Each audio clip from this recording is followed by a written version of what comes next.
Calibration's all done. Sorry about that. The Doctor stands at the new console controls, excitedly playing with the switches and levers on the gold-plated panel. His smile twinkles with glee. He loves the look of his new home. Now then, time to set her down. Ready, Jessie? Coming. Jessie hops up from her chair, strolling over toward the Doctor. She had been seated on a red velvet couch, watching the stars float by on the massive windows that wrapped around the console. Hard as she tried, she had yet to recognize any of the constellations. Oh, for heaven's sakes, where did I put it? Put what? She cocks her head to the side, watching as the Doctor rummages around through one of the console's storage compartments. The TARDIS. She seems to have misplaced my sonic screwdriver. Jessie peeks her head around the opposite side of the console, briefly looking for the device before taking a longing glance at the TARDIS entrance. Where'd you put it, old girl? The TARDIS seems to groan at his comment, and the Doctor smiles. Yes, I know. You're stunning. Did quite a number this time. Going and making yourself into a duchess or something. Still sexy as always.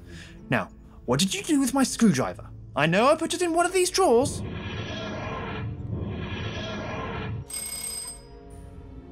I thought your sonic thing broke. Besides, do you need it? I thought we were just gonna go to a resort or something. I always like to have it on me. It's like leaving home without your keys or your wallet. It feels like you're missing a limb. And in my case, that's not the first time. But it's very important to me, and it comes in handy more than you think. The Doctor takes a few steps more around the console, eyes darting all about. Stopping suddenly, he giddily reaches down to pluck a newly refurbished Sonic from the port on the console before him. You fixed it! Spinning around, the Doctor proudly shows off the new device to Jessie. Encased in a white marble grip with subdued blue and metallic detailing, the Doctor activates it, and the tip begins to spin in a golden glow. Oh, look at this! It even sort of matches. The Doctor holds the Sonic out towards the time rotor, comparing the different shades of golden light. Great! Does that mean we can go outside now?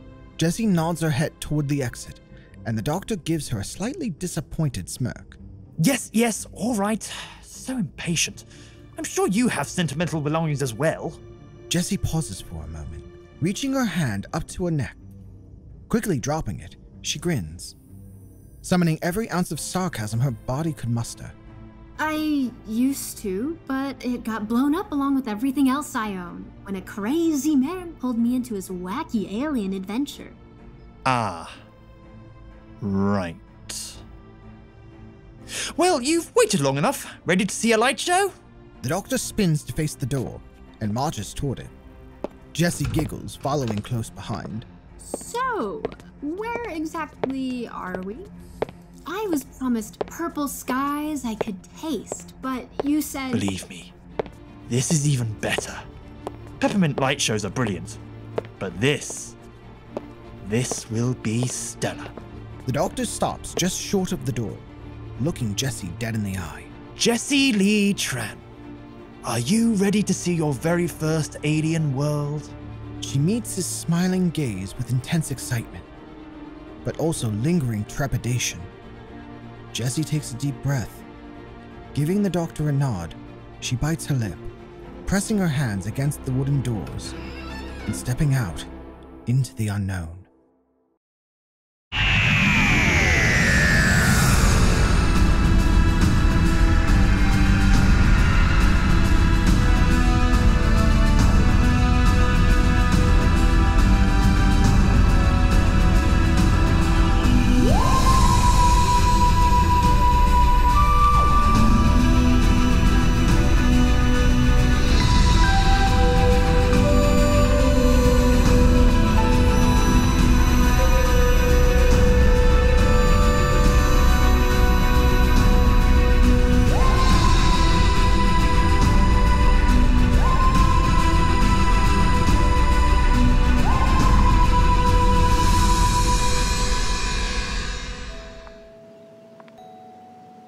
Jessie's foot tentatively steps out of the TARDIS, her white trainers tapping lightly against the glass-like surface below her. Wow! A sea of iridescent leaves stretch out before her, their glistening aqua tones rippling in the wind. Jesse slowly moves away from the TARDIS, taking in her surroundings. They stand atop a canopy of alien trees, whose densely packed leaves hide the ground below. Silvery blue foliage stretches out for miles in every direction, but Jesse's eyes are pulled elsewhere. Dotted throughout the air above them, clouds of shimmering spheres bob and drift freely in the wind. The clouds dance through the sky, each orb riding the wind like foam on a wave. Jessie reaches up to touch one of the orbs floating by her head. It's small enough to comfortably fit in her hand. As her fingers grow nearer to the levitating sphere, it shifts in color, from a translucent gray to a bright pink, and then a soft yellow. Behind her, the Doctor steps out of the TARDIS, locking its door. I could have sworn I parked on the ground. Removing his new screwdriver from his breast pocket, the Doctor scans the leaves beneath his feet. Ah, silicon glycium dioxide. Must be a recent addition. Doctor, look! Jessie calls out, prancing atop the shining leaves.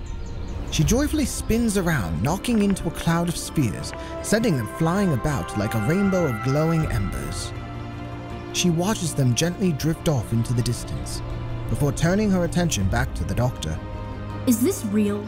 The Doctor breaks a wide grin. Very real, yes. Horsehead Nebula, planet Thedolia. Oh, 17th century, I'd say. He adjusts the cuffs of his sleeves. Great place to get fresh produce. Jessie shakes her head, still in amazement. No, not that. This world is... Spinning around again, she knocks more of the colorful spheres into motion, flickering teal, yellow, and salmon as they bob about. Jessie turns back to the Doctor.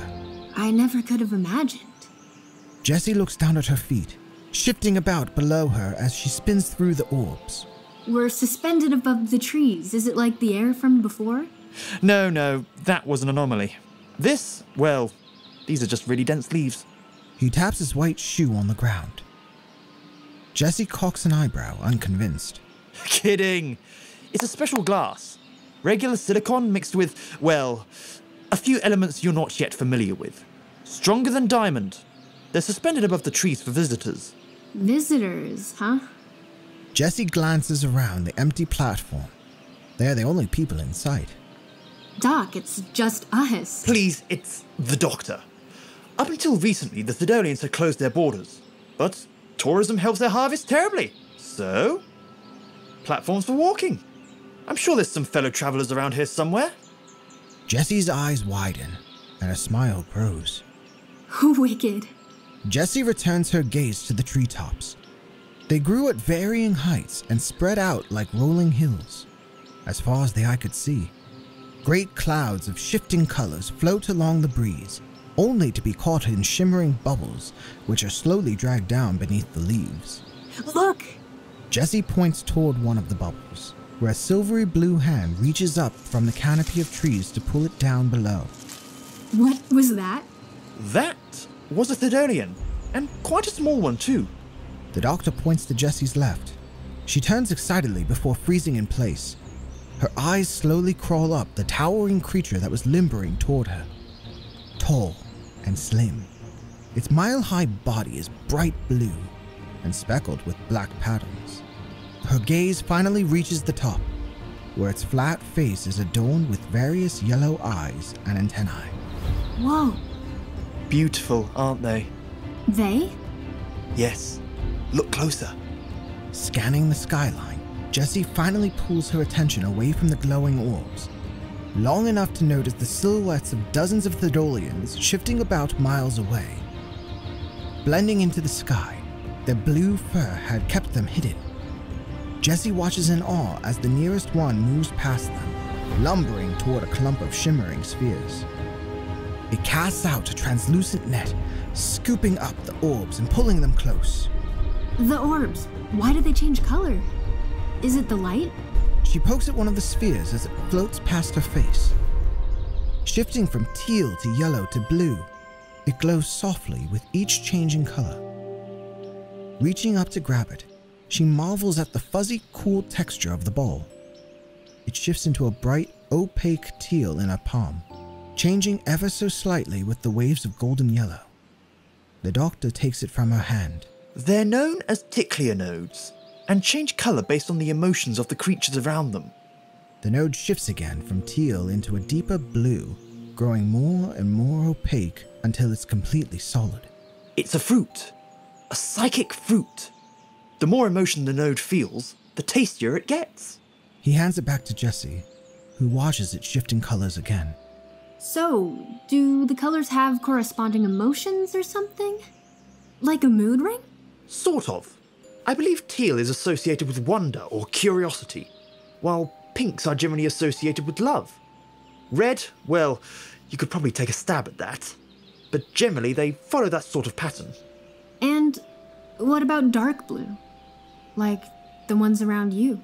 Jessie nods toward the doctor, and he glances around at the 7 or 8 navy blue nodes circling his body. They ripple from yellow to gold and quickly to red, before settling on a silvery iridescent grey. Oh? They were probably blue like that because it's the colour of the TARDIS. I do love that old girl. He smiles brighter than before. You know what I mean. They were blue until I pointed it out. Then they changed. Don't you think that's sort of weird? They probably changed like that because I just remembered. I recently stumbled on a wonderful fruit tart recipe that I've been dying to try. This would be the perfect place to gather ingredients. The doctor adjusts his gloves. So, this whole planet is like that? All glowy? Yes, the whole nebula is psychic in one way or another. He holds his hand out for her to take. Care for a stroll?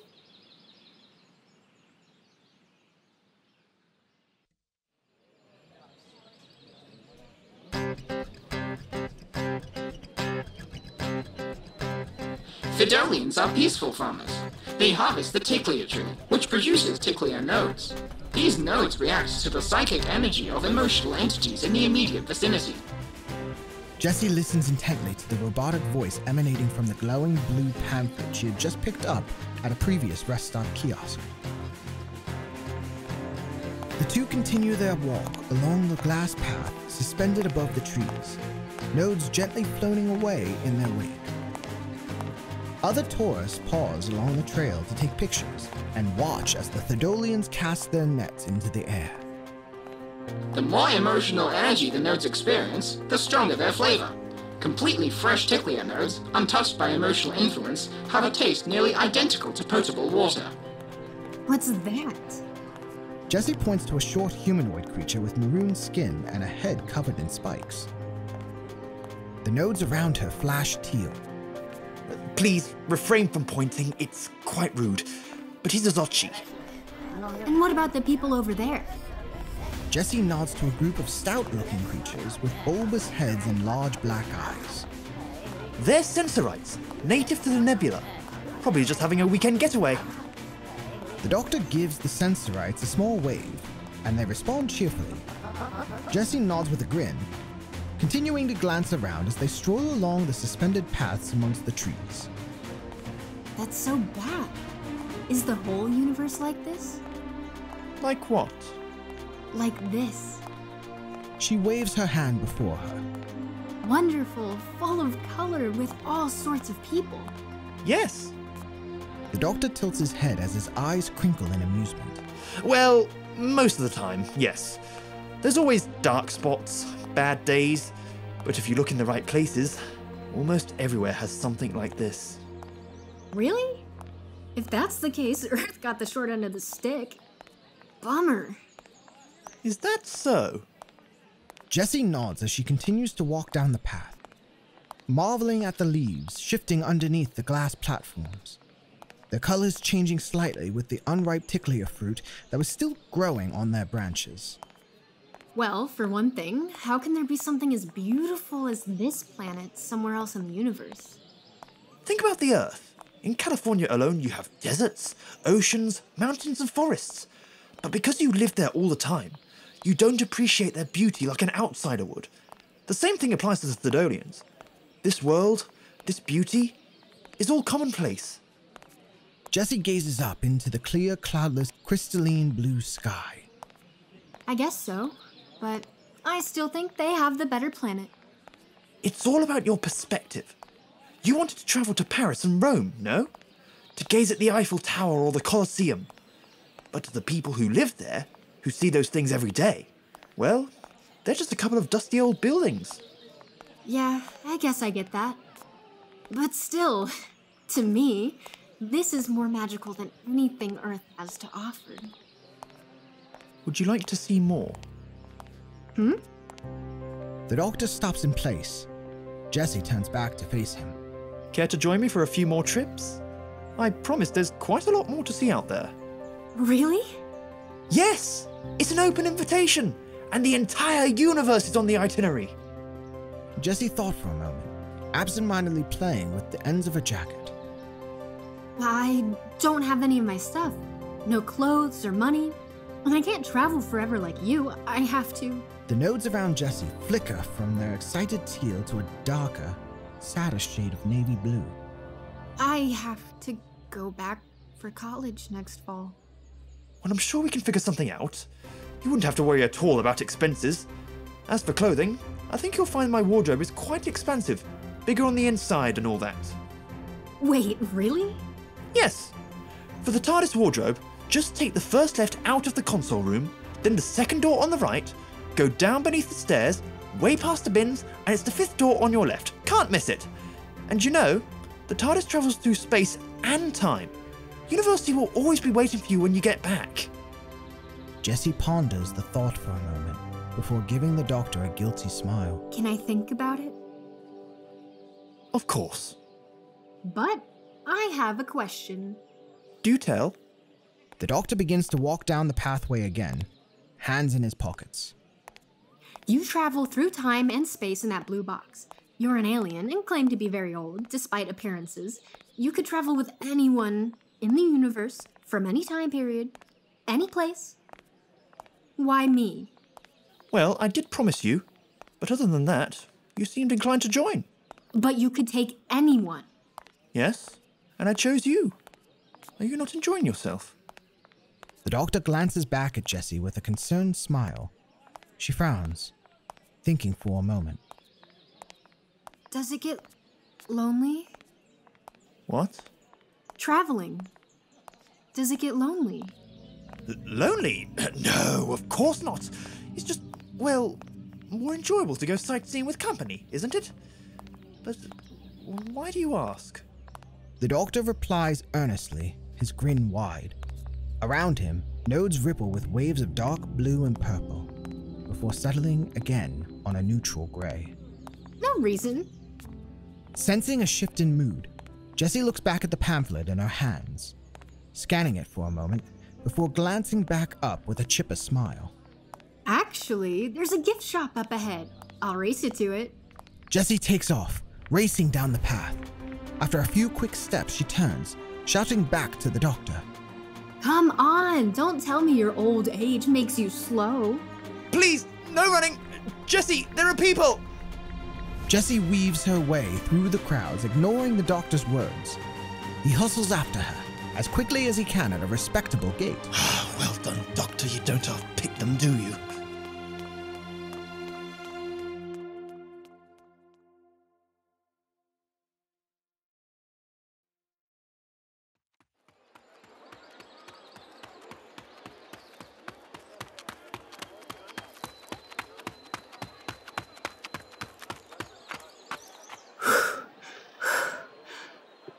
Jessie puts her hands on her knees, catching her breath for a moment. She had been running for several minutes, enjoying the colors of the nodes as they reacted to her energy and her determination to win this race. Her jaunt had brought her to a gift shop beneath the leaves of the trees, a small hut made from thatched Tiklia leaves and branches. As she's about to walk inside, Jessie stops right before entering and begins muttering to herself. Money! Right. Don't have any money. Certainly not any alien money. She glances around for a moment, and her eyes catch a bench overlooking a small clearing with a pond. Guess I'll just, wait for the doctor. Sitting on the bench and turning to face the water, Jesse watches intently as a shimmering silver fish breaks out from beneath the surface, catching a mouthful of floating nodes before splashing back beneath the waves. But Jesse's attention is not focused on the fish. Travel the stars. Huh. What would Mom and Dad think of that? Reaching up to her neck, Jessie pulls a thin silver chain from beneath her shirt. Absent-mindedly, she opens the small round locket at the end of it. Inside sits a picture of an elderly woman in a crisp white shirt, her graying black hair curled away from her face. She is the spitting image of Jessie. The nodes around her ripple shades of pink and navy, unable to settle on a single hue. Would you do it, Baba? Would you travel with him? She sighs, letting the trinket fall back against her chest, and she peers up at the sky. Two bird-like creatures with silvery charcoal feathers fly overhead, passing through a cloud of nodes and sending them into an array of golden hues. You'd like it here. I wish you could see it. The blue nodes around her flicker with happy yellows.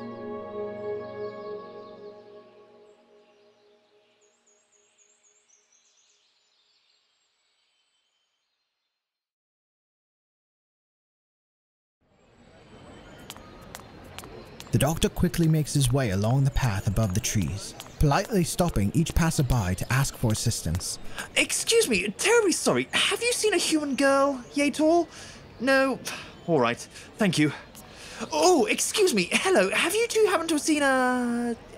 Okay, then, my apologies. Behind him, the doctor leaves a wake of fiery red nodes.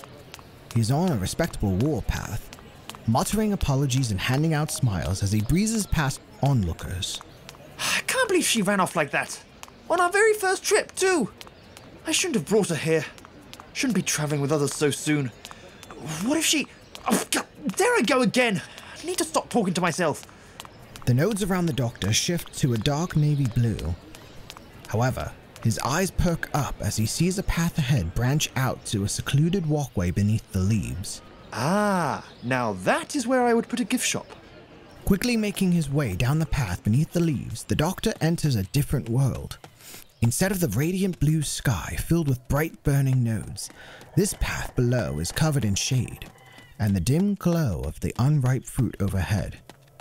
But before he can make it very far down the path, the doctor stops, frozen in his tracks. That's all wrong. Thedolians aren't meant to make sounds like that. Spinning around, the doctor's eyes bounce about the forest, looking for the source of the change in tone. In the distance, off the beaten path, a large black spot grows, the dim light of the unripe Tiklia fruit blinking out one after another. Oh, dear. The doctor loses his smile just a bit. Glancing back toward the direction of the gift shop, he grinds his teeth in frustration. Sorry, Jesse. I'll be back for you soon. I'm sure you'll be just fine. Taking off in a sprint, the doctor dashes into the forest toward the growing area of darkness. More Thedolian moans echo through the sky above, clearly upset by the blackness spreading through the trees. Up ahead, the doctor spots a vibrant light pulsating violently in the darkness, accompanied by a harsh mechanical revving noise. Oh dear, really? How unfortunate. Coming to a stop just a few yards from the light source, the doctor takes stock of the situation, sonic screwdriver raised. At the base of the Tiklia tree, an alien woman with large gray eyes and flowing red hair kneels, operating a machine. With each rev of the contraption, a bolt of electrical energy surges into the tree, tearing away a large piece of the trunk. From inside, the light pulsates like a heartbeat. Excuse me, what exactly do you think you're doing? Shocked, the woman whips around, and after a second to let the surprise sink in, she unholsters a gun from her belt. Not a step closer. I want to take the route and go. No one here needs to get hurt. With a quick buzz of the sonic, the woman's gun erupts into a ball of sparks, flying out of her hand. Oh, sorry about that. Seemed like a rather expensive weapon. But you were talking about leaving? But I'd rather you stay here and we have a nice little chinwag. See, you said no one here needs to get hurt. You may have forgotten about the Tiklia. The doctor speaks with a calm smile and nods up toward the black fruit hanging above him. Oh, come on. They're just trees. The whole planet is covered in them. And if I sell just one root, I'll be set for life. It's easy math. You telling me you wouldn't do the same? The black nodes above the doctor ripple red. No, I can't say I would. The Tiklia are more than just trees. They're psychic, living, sentient creatures. And by damaging one, you've upset all the trees in the vicinity. There must be at least 50 Tiklia in mourning right now, because of you. They'll take weeks to recover, even after the damaged one heals. Well, they're gonna have to get over it. I'm not leaving this planet without that root. Slamming her hand down onto the controls of the machine, a much larger shockwave bursts forth toward the tree, blasting away the rest of the trunk. The burning light from inside floods the forest before quickly dimming as the top of the tree crashes to the forest floor. No! The doctor shields his eyes with one hand while activating the sonic with the other, short-circuiting the machine and sending out a wave of energy that knocks the woman off her feet and straight into a nearby tree. Rushing forward, the doctor stops just short of the base of the fallen Tiklia tree. In the center lays a thin, string-like root, quickly pulsing dim shades of purple like the breath of a panting animal. The doctor turns his gaze to the woman, who is only just rising to her feet. His smile seems genuine, even with the fierce look in his eyes. But the black spheres around him burn a flaming red, as bright as the nodes above the trees. Go on. Run away. Leave this planet immediately. The woman stands flabbergasted, her eyes darting back and forth between the doctor's gentle grin and the searing red light emanating all around him. She can actually feel the heat of their crimson glow. I won't chase you. I can't. Someone has to stay here to help the route pass. But if you ever come back to this planet, even this nebula... She feels his smile pierce her soul with the final line. There won't be a force in all of creation that can stop me from getting to you. Taking one last look at her destroyed gun, the machine, the dying root, and finally the burning red nodes surrounding the doctor, the woman takes off running into the forest. As her footsteps fade into the distance, the nodes soften their hues before settling on a dim midnight blue. Hey. It's all right. It's okay. I'm here, so don't you worry. Kneeling at the tree stump, the doctor gently picks up the root in his hands, cradling it against his chest. He closes his eyes. The root continues to pulsate, slowly growing dimmer. I know. You're scared. You've been disconnected from all your brothers and sisters. You can't sense them anymore, and you feel alone. Don't worry. They're all here for you, and so am I. I'm not leaving you. Flickers of yellow appear in the root's glow, amidst the purple. The doctor continues to speak through his grin, but tears start to well up in his eyes. I understand how you feel. I know it's scary, but you don't have to be scared. I'm here.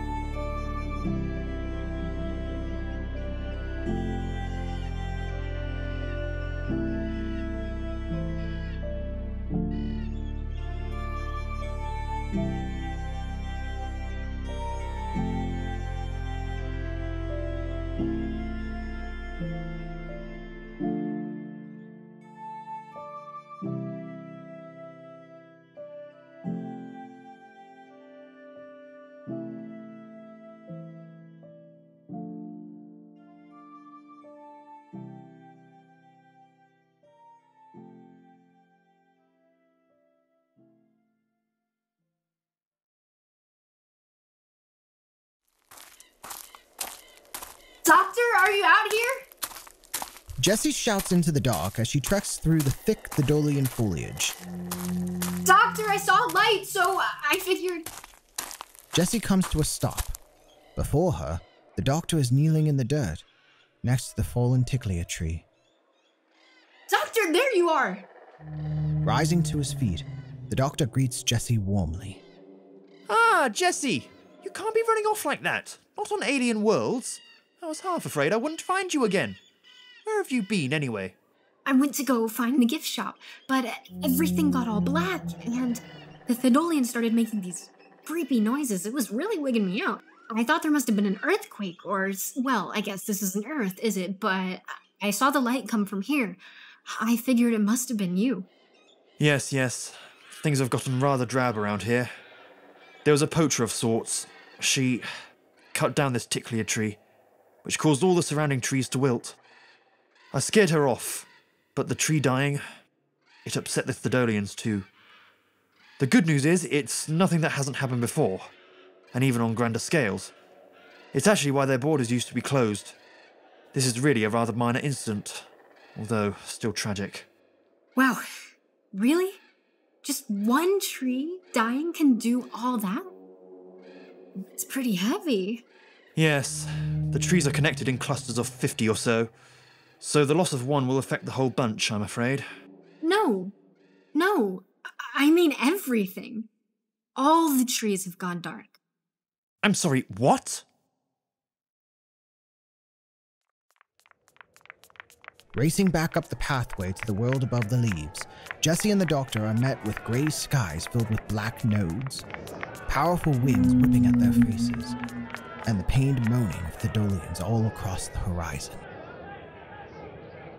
Oh dear, no, this isn't right at all! One by one, rotten black nodes fall from their places in the sky, splattering on the ground in painful squelches. Previously peaceful visitors begin to scream and run in panic as the world around them descends into chaos. Doctor, what's going on? This isn't from the tree? No. This is something wholly different. A single Tiklia could never have this much influence. In fact, nothing could. I should have noticed earlier, but I was preoccupied. I can feel this, Jessie. Whatever is doing this, it's alive, and it's very unhappy. So someone's doing this on purpose? Why? How? It's like the nodes. When you feel happy or sad or angry, they change colour. But the number of nodes you affect, well, frankly, it's limited by your level of psychic energy. You only affect nodes in the near vicinity. If I really tried, I could probably light up a nice little cluster of trees. But to change the whole planet, to have this powerful of a psychic influence... The Doctor nervously glances around, searching for the source of this calamity. You'd have to be some sort of god. With that, an enormous crack of thunder echoes through the sky above. A storm cloud, the color of ash, fills the entire atmosphere, groaning loudly as it rolls across the heavens. Swirling out of the black mist, two enormous yellow spears light up the dark, piercing through the blackness. Whoa, Doctor, please tell me those are moons. No, Jessie. I believe those are eyes. The eyes ripple for a moment, waves of light emanating off of them, sending shockwaves through the air. Rotten nodes are blown out of the sky for miles around, leaving only the piercing yellow above them in a sea of black. Finally coming into focus, there is a short pause before a voice echoes through the minds of every being on the planet.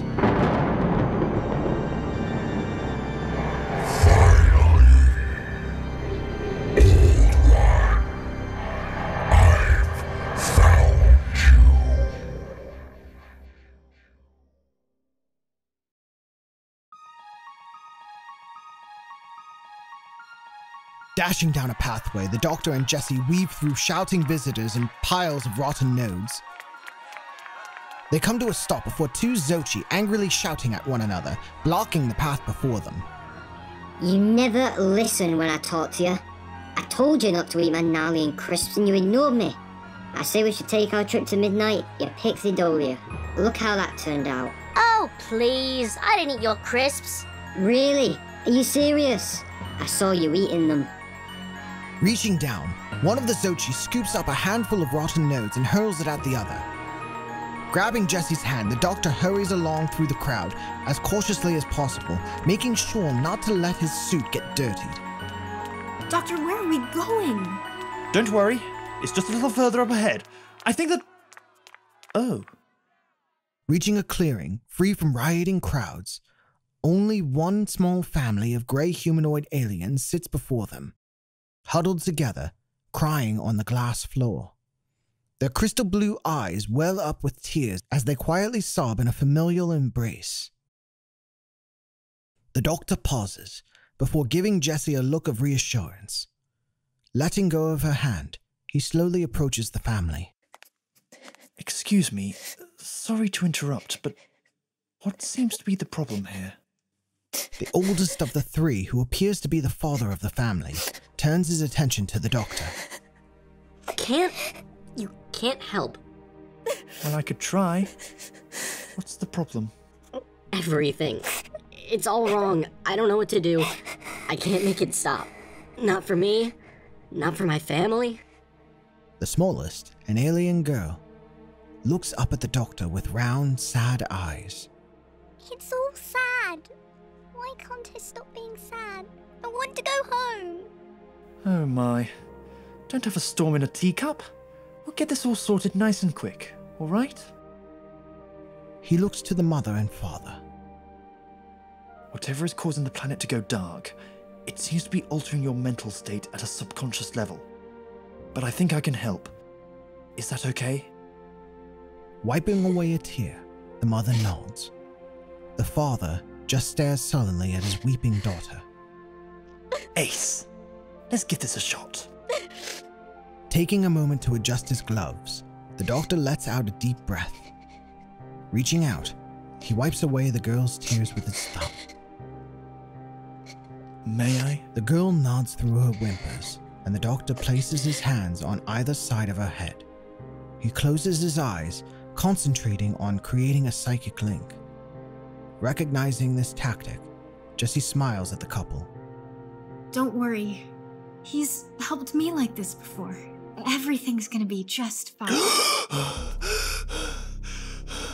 Stumbling backward, the doctor clutches his chest, inhaling quick, sharp breaths as his eyes dart about, trying to regain his composure.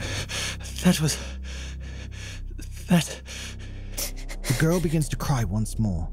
The doctor's smile is pained, his face nearly taken over by shock. I'm so terribly sorry.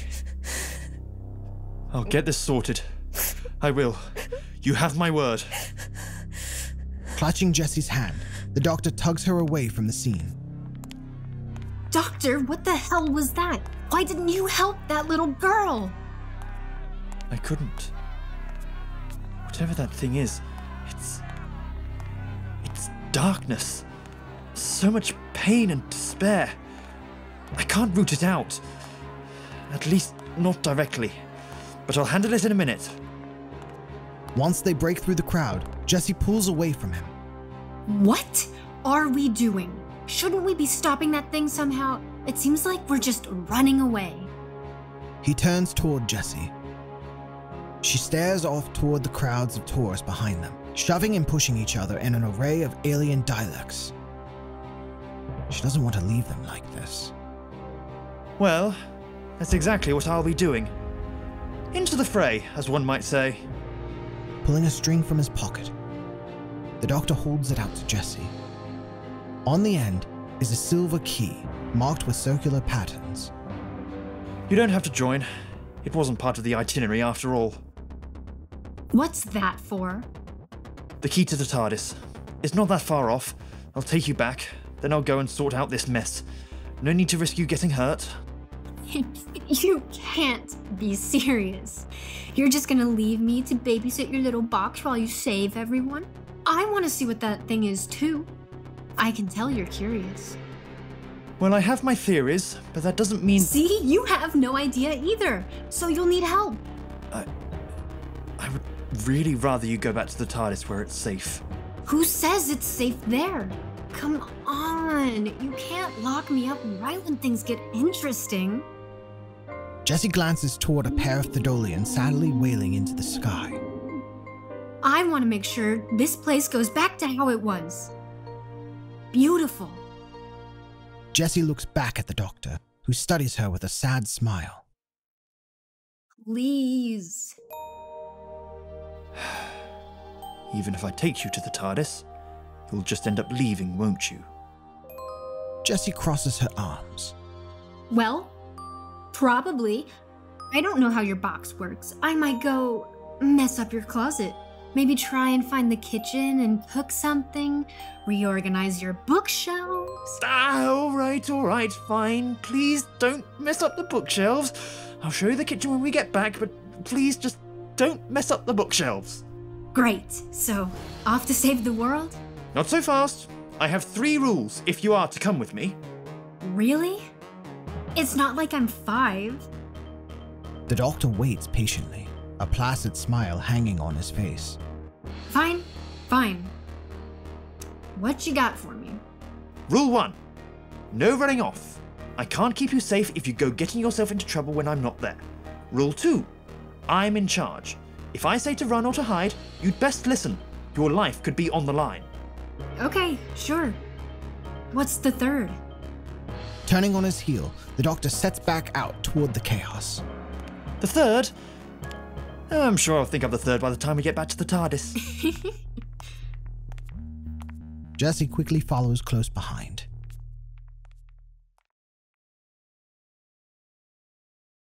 Coming to the edge of the glass walkway, the doctor throws his leg over the railing, stepping onto the branch of one of the darkened Tiklia trees. Reaching out his hand, he helps Jessie climb on as well. So, what exactly is the plan here? Well, whatever that magnificent scary cloud is, it spoke to us. Found you. Now, not to toot my own horn, but I'm assuming it was talking to me. Because it called you old? Well, I wouldn't have put it like that, but yes. Seems like quite the coincidence that it showed up right as we got here, no? Yeah, that makes sense. Is that also why we haven't been affected? He hops off the tree onto the ground and holds out his hand to help Jessie down next. Everyone went crazy after that thing showed up. But we seem fine. I mean, I think we're fine. Does a crazy person know he's crazy? I'm probably not the best person to answer that. But I think you can thank the TARDIS for that. She offers a psychic link to all her passengers that can protect them from very low-level intrusions. That's actually why I don't think our cloud friend means any harm. At least not yet. They start down a path into the dark woods. Fiddling with his sonic, the doctor activates a flashlight function, illuminating their way. It's strong enough to turn the whole world dark, but it's not actually trying to attack anyone psychically. It's just got a very powerful aura. So, I'm going to politely ask it to leave. And you think it'll listen to you? Only one way to find out, of course. So, maybe my dumb little human brain just couldn't pick up the answer last time I asked, but, what exactly is the plan? The doctor turns back to glance at Jessie, cocking an eyebrow. You really are quite the sarcastic one, aren't you? I must admit, I like that. But to answer your question, I need to get close to this sky beast creature in order to have a conversation. As we are down here, my thoughts would just get drowned out by the sea of people, animals, and Tiklia. We need to get higher. Well, Mr. T says drugs hold us back from our fullest potential. So, I assume you mean... Yes. High up into the sky. For that, we're going to need to ask for some help. The two stop in place at the foot of a clearing. Hunched over in a defeated slump, an enormous Thedolian sits alone, surrounded by blackened trees.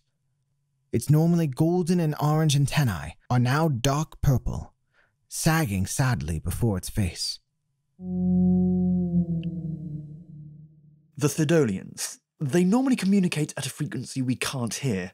However, if they're singing with a tone this high up... I just thought they were sad.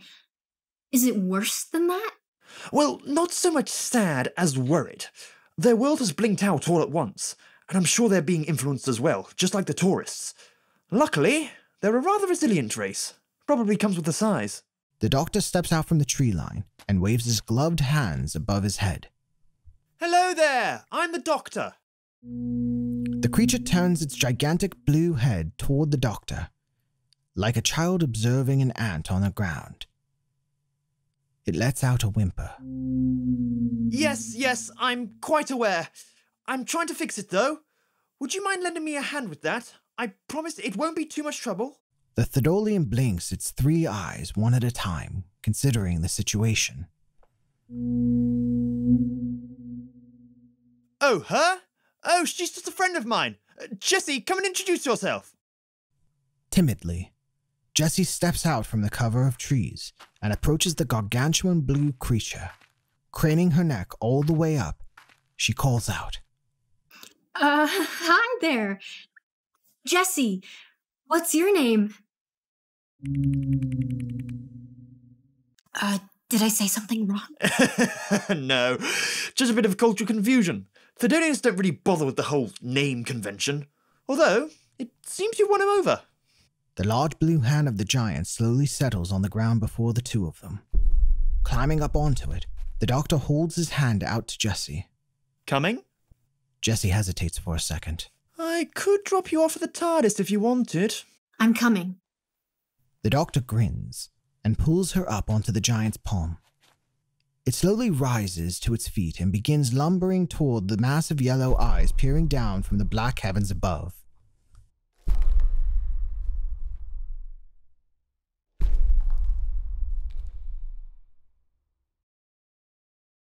The Thedolian places Jessie and the Doctor on its shoulder and lets out a low groan. Clutching tightly to its fur, Jessie and the Doctor survey the landscape from their new mile-high perspective.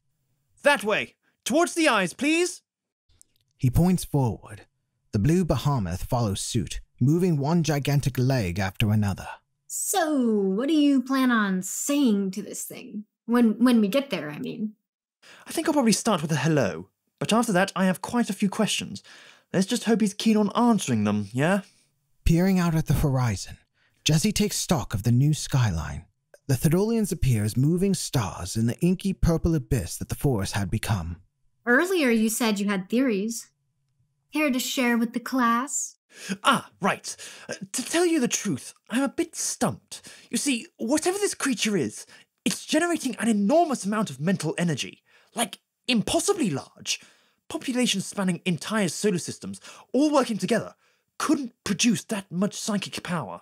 He points out again, directing the Thedolian. Right, that way, yes. Don't want to hit the tourist center, thank you.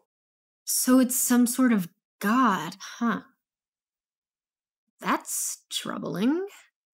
Well, I never fancied myself the religious type, but that does lead into my theory. See, a very long time ago, long before the first species of this universe was spun into existence, before the Vandraks, the Time Lords, and even the Time Vortex, there were beings. Still not entirely sure what, but they existed before our universe, and they lived through its creation. They've been named many things over the course of eternity. The Ancients, the Guardians of Time, the Great Old Ones. Sounds very Dungeons and Dragons. Yes, I suppose it does. So you think this thing is a great old guy? That's just it. The only singular being that could have this kind of influence would have to be an ancient god. But they disappeared eons ago. I've encountered a few in my travels, but never this late in the time stream. I always meant to have a look around, see where they popped off to. Not to interrupt, but, does this planet have clouds? No. Blue skies every day. Brilliant place to stargaze. I was hoping we could stick around until then, but then all this happened. Why'd you ask? Because it's either that or the forest is burning. I was really hoping it was the clouds. The Doctor peers down at the rising grey smoke seeping through the forest canopies. He turns toward the Thedolian, studying its face. Our friend here isn't in any pain, so... The smoke rises up from the leaves, twirling around them in an ashy cyclone.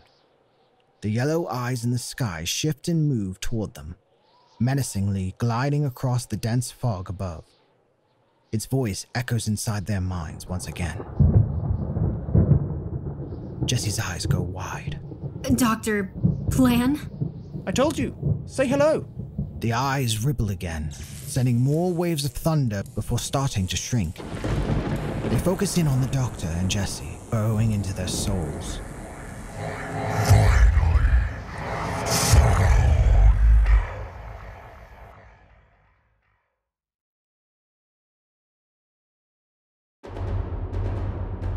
Hello there! Pleased to make your acquaintance. I'm the Doctor, this is Jessie.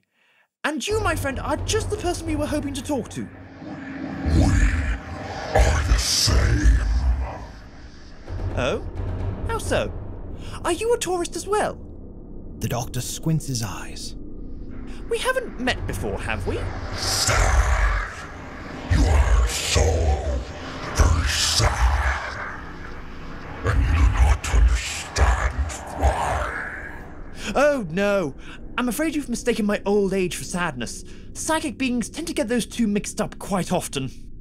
The creature seems to shift, an ever-changing mass of smoke, its eyes pinned on the Doctor. We are the same.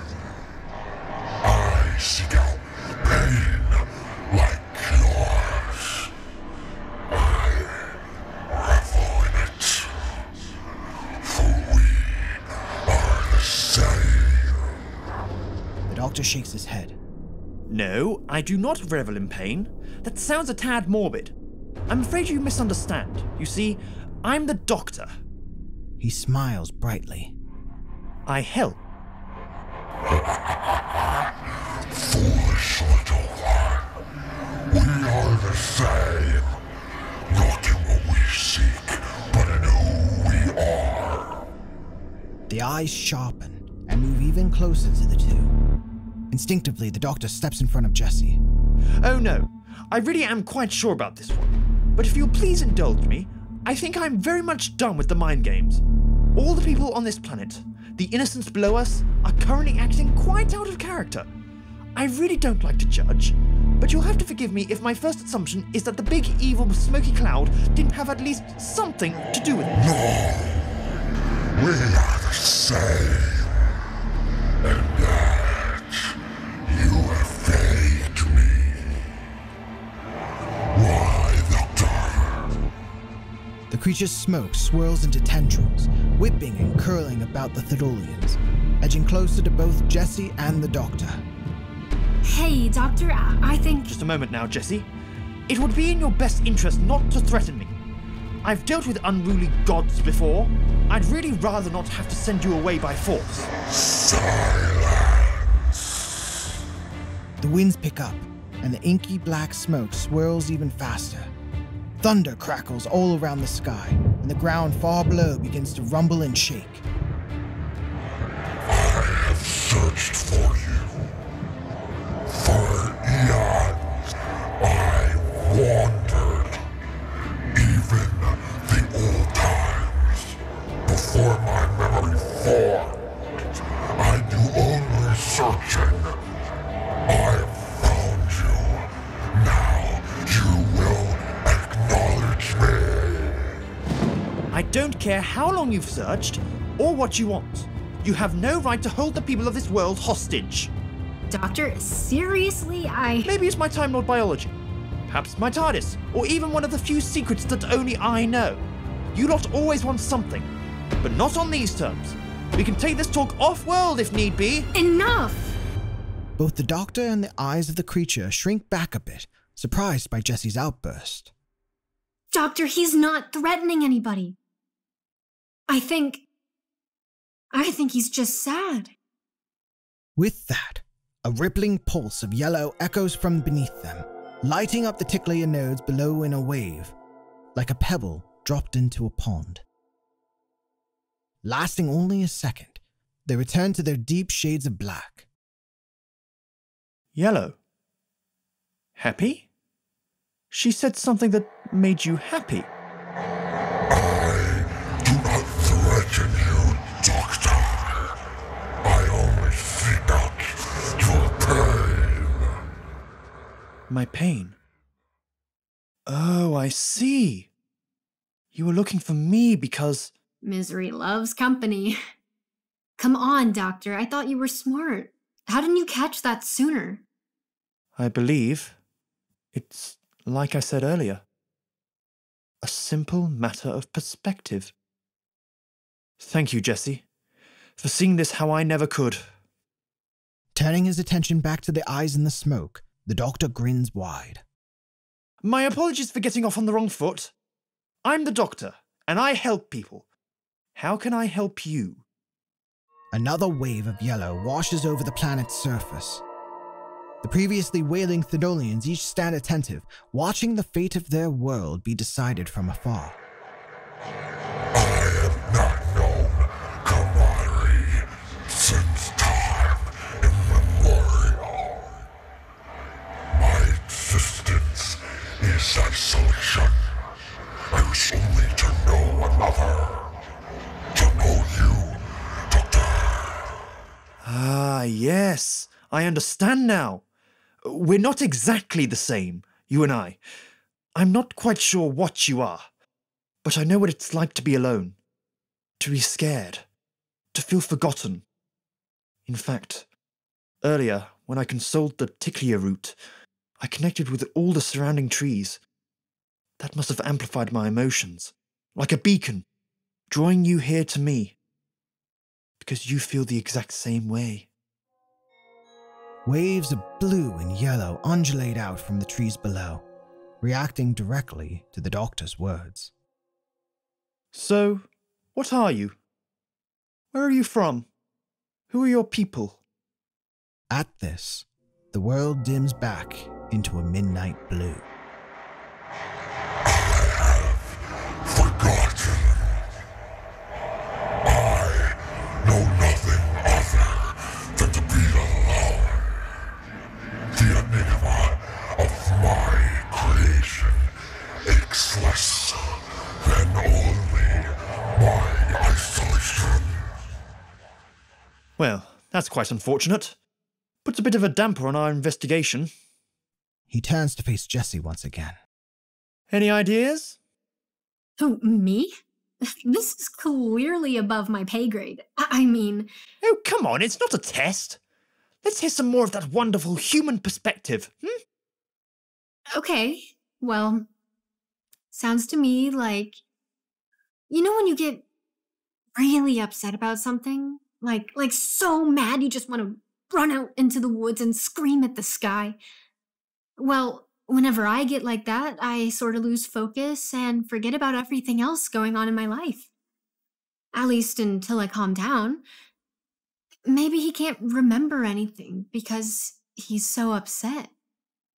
The doctor stares blankly at Jesse for a moment, only the sound of the whipping winds filling in an awkward silence between them. Hey, you asked me what I thought.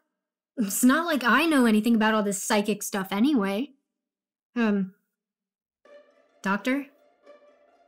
Jesse can practically see the gears spinning inside the doctor's head, before his eyes snap up to meet her gaze. He has on his face the wildest grin she has ever seen. Jesse Lee Tran, you gorgeous, wonderful, stellar human! Grabbing Jesse by the shoulders, he aggressively shakes her while spewing compliments, before twirling around twice to face the eyes once again, like a whirlwind of white and ginger. You! I know what you are! Impossible mental energy, the power of a god at your disposal. But you can't be a god. You're all alone. You don't remember who you are, and most importantly, all the other gods have been gone for a very, very long time. Ripples of excited tear wash over the landscape below. You know me, Doctor. You hold the answer to my plight. Tell me, Jesse, have you ever had a bad day? You're exhausted, angry, upset, and like you said, you just want to shout at the world and shut it all out. But then, at the end of the day, you eventually fall asleep. And when you wake up the next morning, everything seems so much better. You've calmed down, gained some perspective, everything's peachy. But tell me, where exactly did all that anger go? Where does your anger go when you calm down? The doctor stretches his arms out wide, proudly proclaiming his discovery to the world. This smoke, this creature, he's a living thought. A psychic echo of a forgotten god that left this universe eons ago. This thing, this forgotten loneliness, is the last remaining emotion of a being that eclipses our own understanding of reality. Let's name him George. I'm sorry, what? Did you hear that? You can't remember who you are, so I'm giving you a new name. From now on, you will be George, and Jessie and I will always remember you by that name. How's that sound? Without warning, the ground below explodes with radiant light. Waves of every hue, a symphony of color, wash over the landscape, igniting the Tiklia nodes with the passion of 100 suns. The smoky sky convulses and swirls, and the ashy blackness washes away to reveal a sparkling silver cloud. Doctor, what is this feeling? Strange, isn't it? All you've ever known is loneliness, because that's what you were. The last feeling of isolation from a forgotten god. But now you have a name. There's a lot of power in a name, but most importantly, it means you've been acknowledged. We recognize you, George, and we'll remember you. Jessie's eyes glaze over, absent-mindedly taking in the majesty of the world below her, exploding with light. All around, the previously rotten node drifts back up into the sky, now supercharged with radiant emotional energy. Rubbing the pendant on her neck between her finger and thumb, a tear rolls down her cheek. Not bad, eh? Doctor, you are my salvation. I cannot express my gratitude to you. For a moment, the sky dims again. But will there not come a time when I am forgotten again? Right. Not to worry. I believe I have a fix for that. But first, think you could tone down the spectacle a bit? You'll be hard to squeeze through the TARDIS doors like that.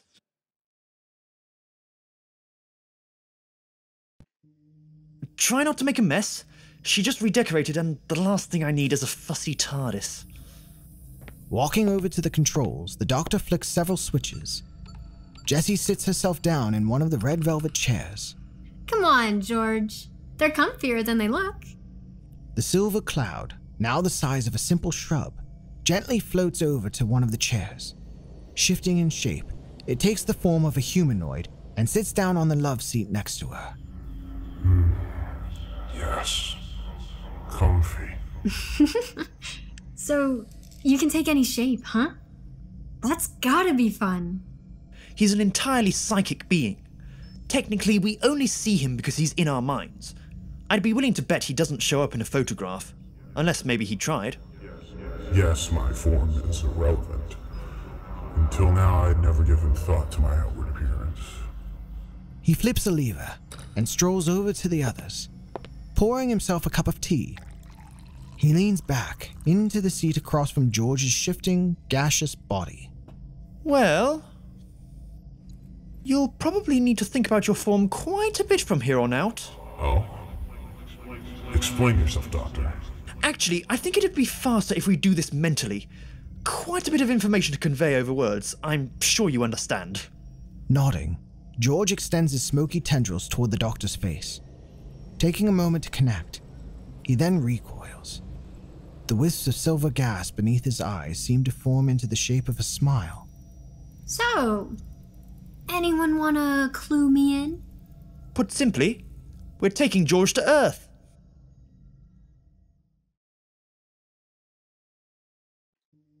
Doctor, think about this. Isn't putting this thing on Earth, the place where I live, a little dangerous? The TARDIS whizzes and wheezes as it careens through the time vortex. No, it's perfectly safe. George wouldn't hurt a fly. Isn't that right? I do not know. What is a fly? See? Doctor, come on. This is crazy. If he gets upset again, everyone on Earth is going to start freaking out just like they did on Thedolia. The TARDIS shutters, coming to a stop. The doctor adjusts his jacket sleeves and runs a gloved hand through his fiery hair. He wants to look presentable before stepping outside. Jesse, we're in the TARDIS now. It granted us immunity from George's subconscious psychic energy earlier. Now that he's inside, it'll block out those negative vibes right at the source. Well, assuming he'd ever come to feel that way again. I did not understand my influence. I wish not to be feared, but to be worshipped. Exactly. Now come along. The Doctor makes his way to the door, and George follows close behind. I still think I should get more of a say in this. This is my planet we're talking about here. Jesse, trust me. I believe this is something that you can only understand from my perspective. Crossing her arms, Jessie prepares to speak up again. Letting out a sigh, she backs down. Fine. Okay. The Doctor opens the TARDIS doors, revealing a sprawling green bamboo forest beneath the pale blue sky. They're back on Earth. Now, I've named you George. That means we have something to remember you by. But that also means that as long as there are other Georges somewhere out in this big silly universe, you will be remembered as part of them. Outside the TARDIS doors, a small brown deer darts by. So enjoy yourself. Observe. Have a look around. Try not to get tangled up in any of the big events I warned you about. And if you ever feel like you might not be remembered, well, we talked about that. George matches the Doctor's smile. Observe and be remembered. The Doctor holds out his hand, gesturing George to take his first step onto this new world. Welcome to Earth. The gas beneath his eyes seemed to sniff the air before shifting, its limbs stretching and contorting, antlers sprouting from above, until a silver deer with glowing golden eyes stands at the TARDIS entrance. Bounding up into the forest, George comes to a stop at the edge of the trees, glancing back. So where exactly are we? Asia, in what will be your present-day China, about 190 BCE. Well, George? What do you think? This world is quiet, peaceful. But I fear I may become alone again. Oh, there are plenty of people. Don't you fret about that. Just stick to the plan, yeah? Thank you, Doctor. Giving one final nod, the glowing creature prances into the foliage. Well, that sure ended nicely. Where to next? I was thinking maybe somewhere with a beach. The Doctor closes the TARDIS doors and casually strolls back inside, taking a turn and entering through one of the many doors branching off from the console room. Jessie, stunned by his sudden disregard for the situation, has to collect herself before quickly jogging after him. Hey, where do you think you're going? Entering into a room filled with wardrobes and lined with closets, the Doctor sets his eyes on a small drawer. You know, this whole time I was thinking, my outfit is really missing something. I'm not really one for jewelry, but an extra little splash of colour would do nicely. Pulling a dark blue cloth from the drawer, the Doctor neatly folds it before tucking it into his breast pocket. Well, I quite like it. Seriously? You're not gonna tell me what your super secret little plan was? I am on the edge of my seat here. Oh, sorry about that. Completely slipped my mind. Brushing past her, the Doctor makes his way back to the console room and starts to fiddle with the dials. Or perhaps I was teaching you a bit of a lesson in patience. You mean the thing from earlier when I brought up how all my stuff got burned up? I don't know. Probably. But to answer your previous question,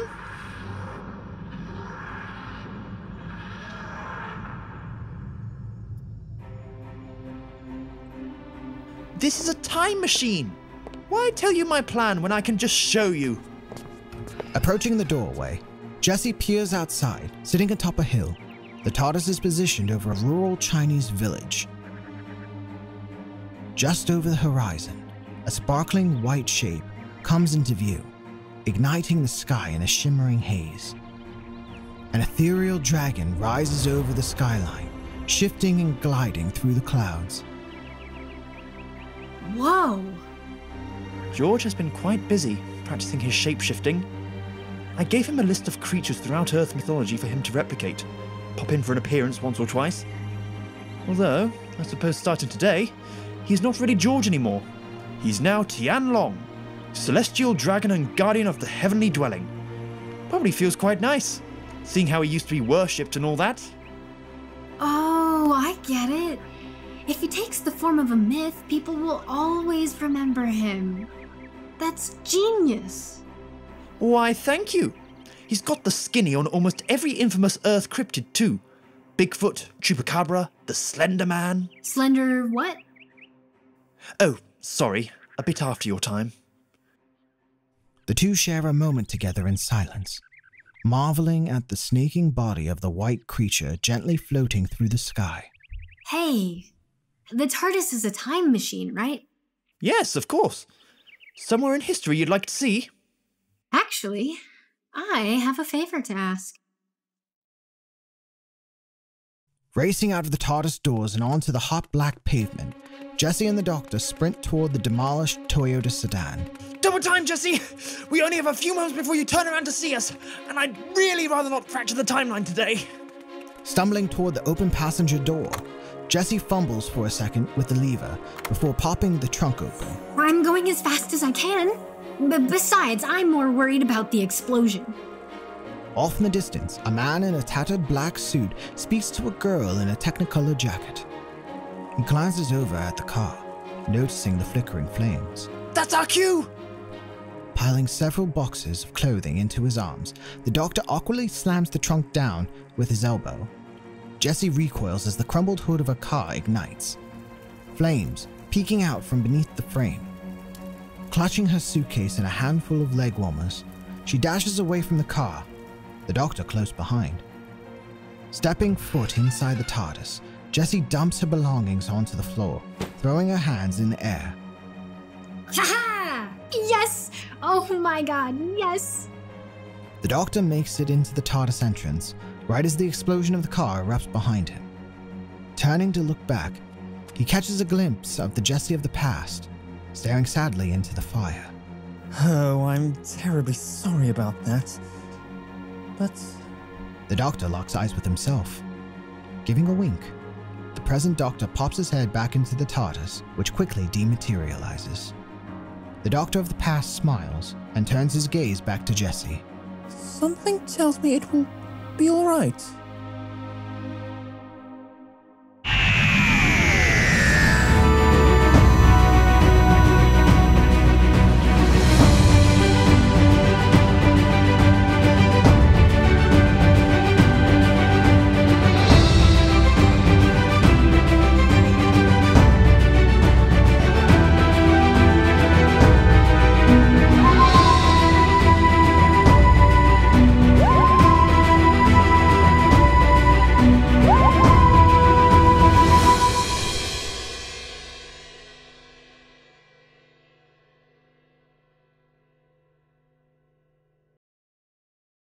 And episode 2 comes to a close. I hope you enjoyed Wake of the Forgotten Loneliness. It was a lot of fun to write, to produce. My whole team did an amazing job. I'm so proud of them. I really, really love how this episode turned out. Make sure to tune in next month for episode 3, Orphans of the Glass Sea. And until then, stay frosty.